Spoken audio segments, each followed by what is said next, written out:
Yeah, because a lot of people will say that some of these herdsmen, some of them carry ammunition. Yes, it's inevitable. Heavy ones, not just a little ammunition. Unfortunately, very heavy arms. And one will say, some people have said, debated that, look, these are not just herdsmen.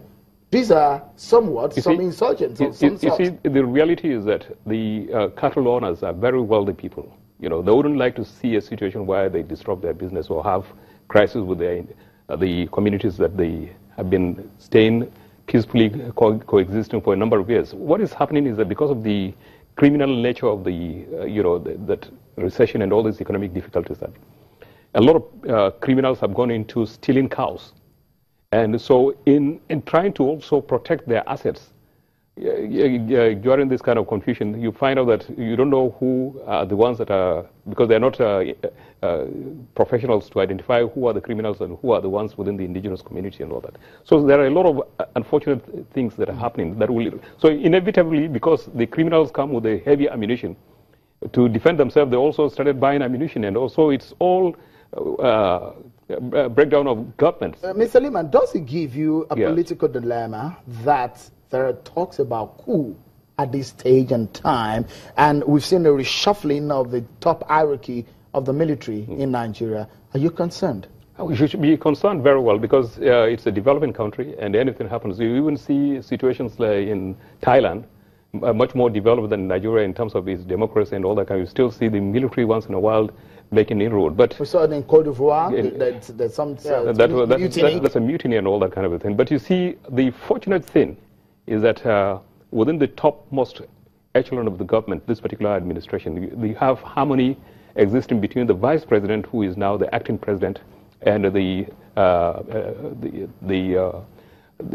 president himself, Buhari. You don't have this kind of internal intrigues within this. So there's a lot of cohesion. There is even though one may argue that because of the anti-corruption issues, there are some fallout with the Secretary of Government and all that kind of. But essentially, you see with the Federal Executive Council, they regularly meeting. You can see that there is a lot of cohesion within the government. It's not as bad as that will give an opportunity for the military incursion, but still a level of concern has to be. Mr. Additional, I'm certain that this will give you and the government a lot of concern. The talks about coup at this age and time. There's about 18 years or so since military went back to the barracks. And what is the immediate strategies, and what are you hearing from the military as to some of the issues that may have happened? Is there a distrust in this government from the military point of view? Contrary, there has been no worry in government.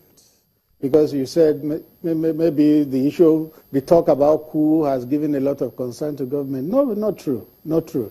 There has been no worry at all, absolutely, in government, because government knows that our democracy is going on well, is maturing, and is proceeding well.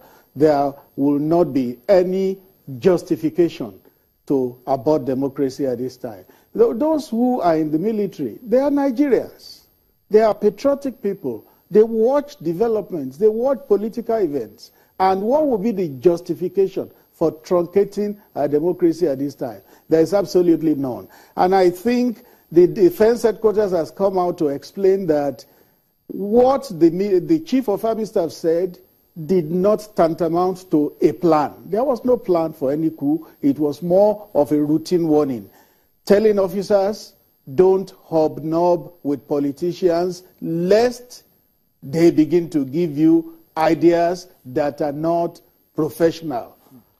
Talking of military professionalism. So there's nothing to worry about from government. Okay, it does give some level of hope when you say there's nothing to worry about. For some of us, we've seen...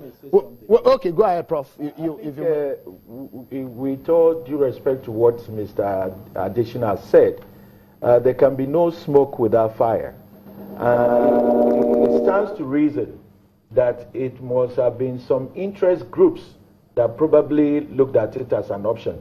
We all know that the health of the president has posed some dilemma in the in the political arena, particularly in terms of power sharing, zoning, and all that. And it is known that some sections of the community are a bit restive as to what happens, particularly given the health of the president. And we know that even the military people are part of this society. But it must be stated clearly that we are running a constitutional democracy. And it should not be allowed for any group of people to think or even imagine that they can take power in a way that is against the constitution of this country. It will not be supported, it will not be accepted, and they will find this country in a different context for what it has been in the past. Because even the worst democratic government is better than the best military government. I mean, every time there is a military junta, coup or military takeover, the excuse has been the mismanagement of government affairs. But when we ask the question, has it got to that moment? No. Okay, the question again now, before we go on this break, Mr. Additional, if you will weigh in on this, talking about the health of the president, what update can you tell us? Is the President Muhammadu Buhari still in London? And a lot of Nigerians, tomorrow is May 29. This perhaps going to be the first time we may not be seeing the president in the country at a democracy day. What can you tell us right now? Well, like you said, President Muhammadu Buhari is in London, is recovering. The news coming from London is very good, is very cheering.